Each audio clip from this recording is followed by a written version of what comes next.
Cheikh, vous étiez occupé de l'héritage chiite et la révision. Qu'en est-il de l'héritage sunnite? En fait, je ne suis pas occupé uniquement de l'héritage chiite. La révision, le travail de révision que j'ai commencé à faire, ne s'intéresse pas seulement à cette partie très spéciale et relativement marginale du patrimoine musulman. Il s'intéresse à tout le patrimoine islamique et à toutes les écoles juridiques, sans exception. Puisque je suis parti de la mise en place d'une méthode capable de gérer une vaste opération scientifique de révision. Étant donné que toutes les révisions qui ont été faites jusque-là étaient des révisions partisanes. On fait une révision sous la pression, que ce soit politique ou pas, sous une pression quelconque. Donc, d'habitude, on fait la révision pour changer d'un camp à l'autre, ou pour justifier le changement d'un camp à l'autre. Et des fois, c'est malheureux, parce que ça tombe dans une dérive partisane non scientifique. Ce qui est le cas de la célèbre discussion entre Cheikh Salim al-Bashri et Cheikh Abdel Hassan Sharafuddin. Bon, le premier était Cheikh al-Azhar, le deuxième étant l'un des notables imamites. C'était même pas une grande référence. Hein. Il n'est même pas classé 3e ou 4e dans le classement des grandes références imamites. C'est Abdel Hassan Sharafuddin qui a écrit les célèbres livres là, qui ont causé la chiitisation de plusieurs jeunes, n'était même pas classé. C'est un prédicateur, pas plus.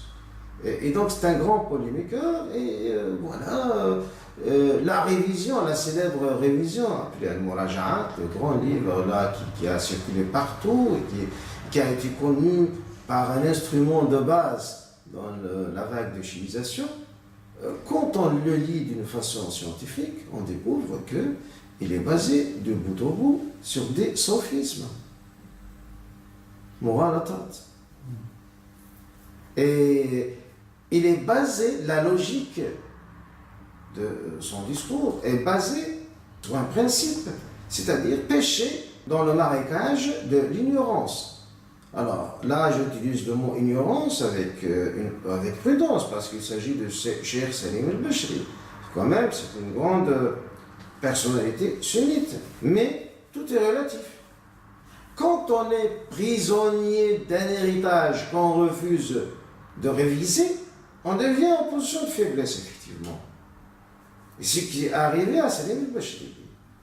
C'est pour cela que ce qu'il a appelé Muraja'at, lui et Abdel Hassan Sharafuddin, n'est en fait qu'un essai de légitimation post-factum, c'est-à-dire après coup, d'un passage d'un camp à l'autre.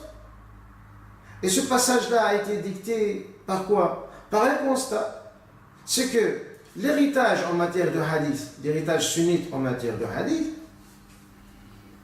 contient beaucoup de contradictions. Mais Salim al-Bashri, lui, rahmatullah alayh, s'il était suffisamment avisé de ce qui existe dans l'autre camp, c'est-à-dire dans le camp imamite aussi, s'il était avisé que les contradictions sont là beaucoup plus flagrantes et les failles sont beaucoup plus grandes, il n'aurait jamais changé de camp. Parce que pourquoi change-t-on de camp vers un autre camp encore plus faible? Donc, si on remet en cause son propre héritage, c'est pour avoir quelque chose de meilleur et non pas quelque chose de pire.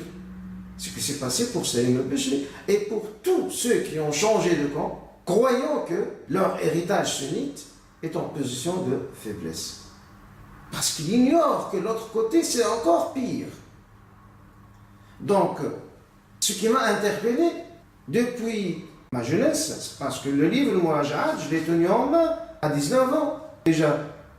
Et au début, J'étais un peu étonné par la quantité de points faibles que contient l'héritage sunnite. Et ce qui m'a encore donné plus de motifs d'approfondir ma connaissance. Et là, je ne vous cache pas que c'est l'un des grands motifs qui m'ont donné de la force pour supporter tout ce que j'ai pu supporter pendant plusieurs années de séjour iranien, pour pouvoir comprendre de l'autre côté, comme on dit, du mur, qu'est-ce qu'il y a. Eh bien, elle m'a découvert, traité comme je viens de le dire, de l'autre côté du mur, c'est pire. C'est-à-dire, si nous, dans notre patrimoine de hadith, on a beaucoup de contradictions, alors de l'autre côté, c'est encore pire. Si nous avons un grand travail à faire, comme le dit d'ailleurs implicitement le grand scientifique du hadith, l'imam Nawawi, rahmatullah alayh, le grand imam du 7e siècle, qu'est-ce qu'il a dit? Il a dit Sahih Muslim et Sahih Bukhari ne sont ni exhaustifs ni exclusifs. Donc, la logique nous dit qu'il y a beaucoup de travail à faire.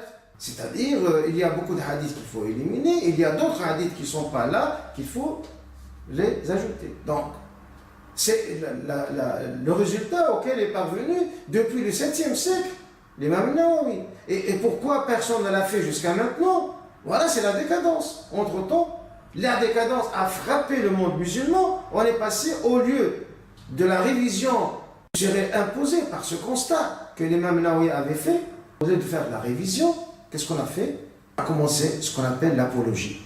Et là, on a un grand patrimoine d'apologie qui essaie de concilier l'inconciliable, d'expliquer l'inexplicable et de trouver des explications tordues aux aberrations les plus tordues. C'est ça donc ce dont il faut se débarrasser. Et le grand travail que je me suis proposé, c'est effectivement ça. Donc ça ne concerne pas le chiisme seulement. Le chiisme est une application, le sunnisme c'en est une autre, le khawarij aussi c'en est une autre. J'ai même commencé à faire une révision des hadiths de Rabi' al-Habib, celui de khawarij. Entre guillemets, khawarij, je n'aime pas qu'on les appelle khawarij maintenant, les ibadites. Mais auparavant, on les classait parmi les khawarij. Bon, si certains sont vexés, je m'en excuse, mais voilà, c'est une appellation historique. Et donc, ma méthode, dont je suis fier, que j'ai fait moi-même, c'est-à-dire, j'ai fait. Pour arriver à là, j'étais obligé d'inaugurer une nouvelle branche scientifique qui s'appelle la méthodologie des sciences religieuses. Et là, j'ai fait 4 volumes en application de cette méthode-là, pour faire la méthodologie de la jurisprudence. Et j'ai commencé à faire ça, pour appliquer cette même méthode en 7 volumes, c'est-à-dire la méthodologie des sciences de la doctrine, dans des recettes Kelamir, et cela après avoir terminé la première application de cette méthode, c'est-à-dire la méthodologie de la critique, sur le champ scientifique, économique, avec les 10 volumes que j'ai fait, et c'était mon premier travail en fait, c'est la critique de la pensée économique. C'est 10 volumes donc qui commencent par la critique des premiers concepts économiques jusqu'à finalement la critique de la thèse de Feu Mohamed Baqir Sadr de la négation de l'interdépendance entre les deux sphères. Donc, c'est ce qui fut le sujet de ma thèse de recherche dont j'ai parlé auparavant.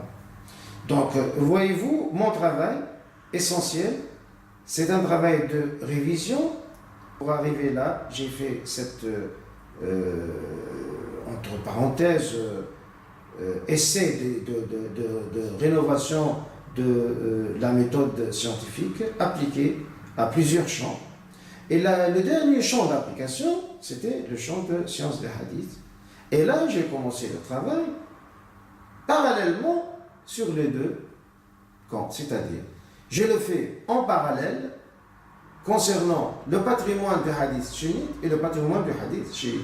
Alors l'article concernant Sahl ibn Ziyad que j'ai cité était par la suite secondé par un autre article sur Muhammad ibn Sinan, lui aussi qui nous a laissé 1 millier de hadiths donc dans le patrimoine chiite.